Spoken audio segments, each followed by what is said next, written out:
Hey guys, so firstly just want to clarify who this video is for. This is for Neto e-commerce store owners who are advertising on Facebook or thinking about it, or have got the Facebook Pixel installed. And the problem I'm going to cover today is the fact that it's very likely that the reporting on the return on ad spend that you get from the Facebook Ads Manager is around 15 to 20% higher than it should be. And this is probably information that your agency would not want you to know, especially if it means that the numbers that they've been reporting to you are actually 20% less than what they've been providing. Nonetheless, I'm going to clarify what the problem is, why it exists, and what you can do to fix it. Now, this information might be relevant as well if you're a Shopify or a BigCommerce or a Magento.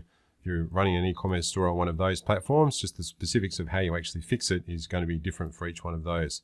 As I said, I'm just going to cover how this affects Neto store owners and what you can do to fix it.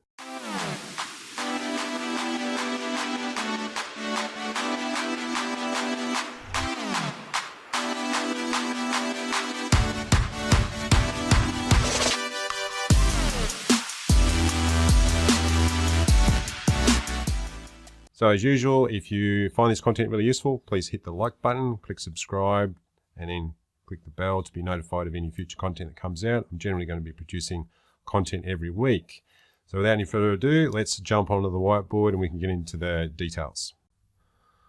Alrighty, so just a quick lesson firstly on some terminology, just in case you are not advertising on Facebook but you're thinking about it. The first one is ROAS, which stands for return on ad spend.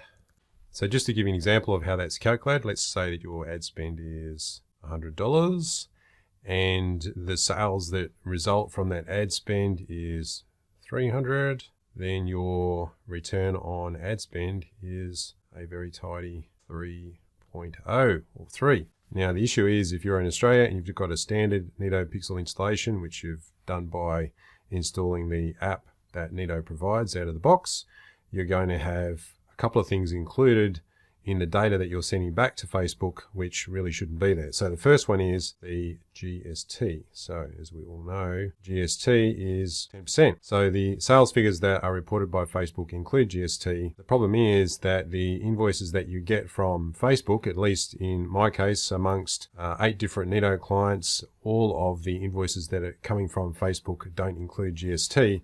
So on one side, you've got GST included, and on the other side, you've got no GST. So really, the first thing you need to do is you need to remove the GST from the data that's being sent back to Facebook so you've got a more accurate picture of what your ROAS is. So that's problem number one. And problem number two is freight. And by default, your freight that's included in your sales figures are going to be included in the data that you send back to Facebook. Now, the thing about freight is that generally you wouldn't make any money on it. So if you spend $10 on freight, then you would be passing that on to your customer. Maybe you might make a little bit of money on that, and maybe you might lose a little bit of money on that. Most of you would be not making any money on your freight. However, freight is included in the sales figures that you send back to Facebook. So let's say your average order value is around, say, $100. And that $100 also includes $10 in freight. And when we talk about margin, that's expressed as a percentage of your cost of goods sold over your actual sale price, and it normally doesn't include freight. So your margin, if you express it as a percentage, is going to be your sale price minus your cost of goods sold over the sale price. But it's just the sale price for the product, so not including either taxes such as GST or the freight. So let's say your margin is 50%. So that means that your sale price was $100 ex GST, and your cost of goods sold was $50.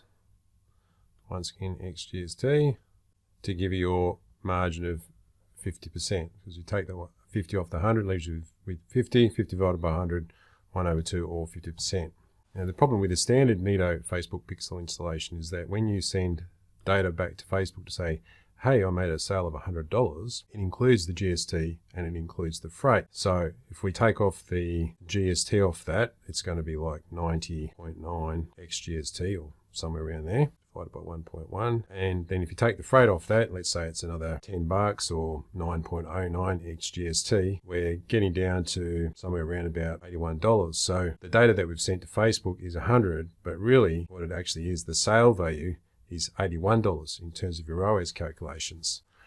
So let's just take this a little bit further and see what the difference is. Let's say the Facebook Ads Manager is saying that, well, on our $100 sale, it cost us $33 in ad spend to make it, which is a 3.0 return on ad spend. But really what happened was you spent this $33 to get an $81 sale. And the ROAS on that, if we do the calculations real quick, is actually 2.45. And that's a big difference. And for some of you, that might mean the difference between being nicely profitable to being somewhat borderline. Now you're probably saying, well, this is all well and good, Rod, but how do you fix it? Well, that's what I'm going to show you next. So to do that, you just log into your Neto control panel. You need to go to All Settings and Tools, and you go to Analytics and Third-Party Scripts, and click on Custom Scripts. In here, somewhere, you should have one for your Facebook pixel. Now, if you don't, good chance that it's being handled via Google Tag Manager, but hopefully it's been installed directly into your Neto installation, which is how the standard Neto installation works. And you just select the pixel, and I'll just walk you through some of the changes that you'll need to make. So firstly, you want to have a look at the one on the page footer, and right here in the price section,